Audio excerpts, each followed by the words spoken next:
या तहलील करने में कितना वक्त लगाया जाता है। और ये सवाल है कि हम समी साहब के पास चलते हैं। समी साहब, करारदाद मूव हो गई है, पढ़कर सुनाई जा रही है इस वक्त असेंबली में, लेकिन इमरान रियाज साहब का ये सवाल कि अब आगे क्या होगा, तहलील के मामले पर क्या ये इत्तेहाद इसी तरह से कायम रहेगा और आंखें बंद करके परवेज इलाही साहब उनके फैसलों पर अमल करेंगे? इमरान खान साहब के क्या देखते हैं आप?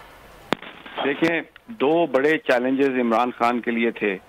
एक तो ये कि अपनी जमात, अपनी हमायत को इकट्ठा रखना, अपने अलाइज के साथ मिलकर आगे चलना, और दूसरा जो सबसे बड़ा चैलेंज इमरान खान साहब के लिए पैदा हुआ था 8 महीने पहले, जब पाकिस्तान की एस्टेब्लिशमेंट भले किसी प्रोपेगेंडे का शिकार हुई या किसी साजिश का शिकार हुई, उन्होंने इमरान खान साहब से अपनी हमायत ख़त्म की और वो पीडीएम के पीछे आके खड़े हो गए और नो कॉन्फिडेंस इमरान खान के खिलाफ कामयाब हो गई।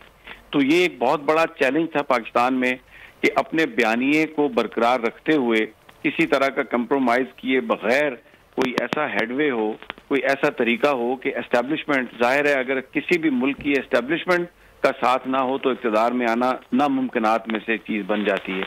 तो इमरान खान के जो चैलेंजेस थे, वो आज का दिन देख के मुझे समझ में आ रहा है कि वो उन दोनों चैलेंजेस में कामयाब हैं। उनकी पार्टी उनके साथ है, उनके इत्तेहादी के साथ ताल्लुकात मिसाली हैं।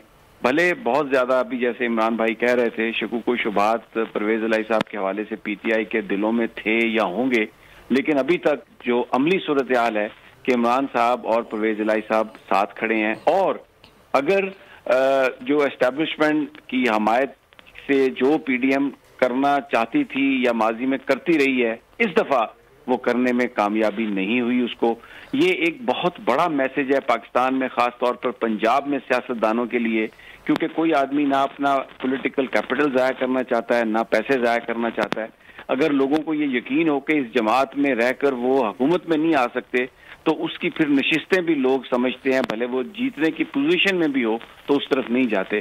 तो आज एक मैसेज, ऐसा मैसेज है इमरान खान की हिकमत अमली की वजह से, लोगों के एक स्ट्रॉन्ग साथ की वजह से, कि बहरहाल एस्टेब्लिशमेंट मजबूर हुई या उन्होंने अपने तय ये फैसला लिया रजीम चेंज होने के बाद कि हम ए पॉलिटिकल हैं, हम सियासत के मामलात में मुदाखलत नहीं करेंगे। तो उसमें हमें ये नजर आ रहा है कि जो अवामी ताकत है वो प्रिवेल कर रही है, इमरान खान साहब प्रिवेल कर रहे हैं। तो मुझे ये लगता है कि पॉलिटिक्स में जो परसेप्शन की जो अहमियत होती है, इमरान खान ने उसको समझते हुए जो भी मूव्स किए हैं, अपने बयानिए पर कोई कंप्रोमाइज नहीं किया, स्टेटस को की जो ताकतें हैं उनको ललकारा, तब्दीली के लिए आगे बढ़ रहे हैं। और आज का दिन एक बड़ी विन विन सिचुएशन है इमरान खान के लिए, पीटीआई के लिए, पाकिस्तान के लोगों के लिए। और इसमें मायूसी जो है वो सिर्फ और सिर्फ उन ताकतों को है जो साजिश के जरिए इक़्तिदार में हैं। जैसा बिलावल भुट्टो अपनी तकरीर में कहते थे कि इमरान खान को हटाने की साजिश जो है वो बिलावल हाउस में तैयार हुई थी, व्हाइट हाउस में तैयार नहीं हुई थी।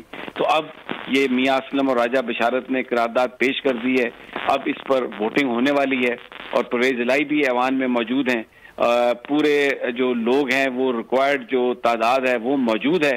तो ये एक पाकिस्तान के लोगों के लिए, पंजाब के लिए, इमरान खान के लिए, इमरान खान के इत्तेहादियों के लिए, जो लोग